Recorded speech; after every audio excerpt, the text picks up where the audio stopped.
Gjergj Luca, një nga përkrasit më të zjarrt dhe aktiv të Edi Ramës në hapësirën virtuale dhe mediatike, papritur ishte gjendosur me qeverinë e mikut të tij, të cilin e konsideron një ero kombëtar që po e çon vendin në Europë. Vet Luca, por edhe grupi i tij i pasuesve mediatik, dje ka nisur një sulm të koordinuar ndaj qeverisë për heqjen e Roland Kristos nga posti i zëvendës ministrit të bujqësisë. Luca ishte një nga më entuziastët në kohën kur ministri i bujqësisë po e mbrua kryebashkiaku i Corrikut Andi Sala, nga që në zonën e Elbasanit dhe përreth, ai ka të përqendruar biznesin, ku ka krijuar një lidhje të fortë në territor, sa është kthyer edhe në një faktor elektoral, ku lobon për PS-n, gjë të cilën e thotë edhe vet. Roland Kristo duket ka qenë njeriu i afërt i Lucës dhe lobit të tij të peshkimit në Ministrinë e Bujqësisë. E këtë e pranon vet përkrahasi i zellshëm i Edi Ramës, i cili thotë se Kristo ishte një nga specialistët më të mirë në Europë. Sipërmarrësi deklaroi se vendimi i qeverisë për të shkarkuar nga detyra e zëvendës ministrit, biologun me 22 vite eksperiencë, nuk është vetëm paturpsi për shtetin në raport me Roland Kriston, por edhe një humbje e madhe ekspertize për mbar sektorin e peshkimit në Shqipëri.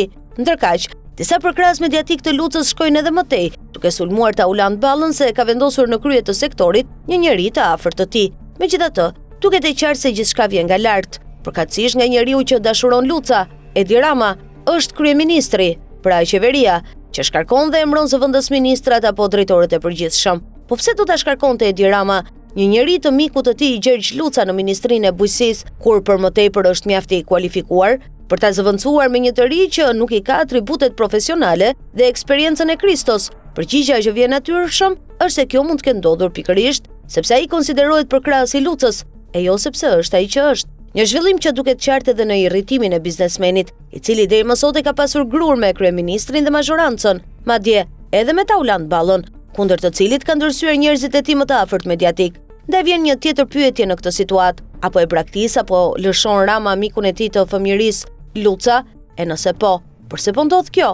Kjo do të kuptohet më mirë në ditët në vijim, por ajo që duket është se nga SBA ka disa lëvizje të forta ndaj atyre që deri tani janë quajtur sipërmarrës pranë kryeministrit. Disa ditë më parë, një nga këta sipërmarrës, nga më të fuqishmit, është sanksionuar familjarisht nga Qeveria e Shteteve të Bashkuara dhe Departamenti i Thesarit i ka bllokuar të gjitha transfertat bankare në Amerikë. Një lëvizje që duket ka ardhur nga një hetim i hollësishëm në Shqipëri dhe më tej. Para 2 muajsh, DEA, e cila ka hapur zyrën ambasadën amerikane në Tiranë, kërkoi ndihmë nga publiku për të informuar për trafikantët e drogës dhe pastrimin e parave, një prioritet që administrata Trump po investon shumë brenda SBA-s, por edhe jashtë saj. DEA në realitet ka rritur aktivitetin hetimor në Shqipëri, së bashku me burimet e saj, edhe si pasojë e shtimit të trafikantëve shqiptar që veprojnë në Amerikën Latine, Kanada, por edhe në SBA.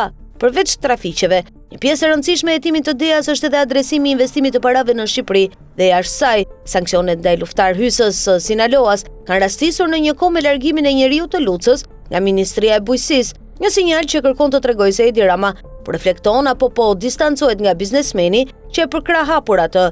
Pse po ndodh kjo? Po e ndjen lagështirën që mund të vijë nga SBA dhe kërkon të veprojë paradhënie? Kjo duhet parë në vazhdim.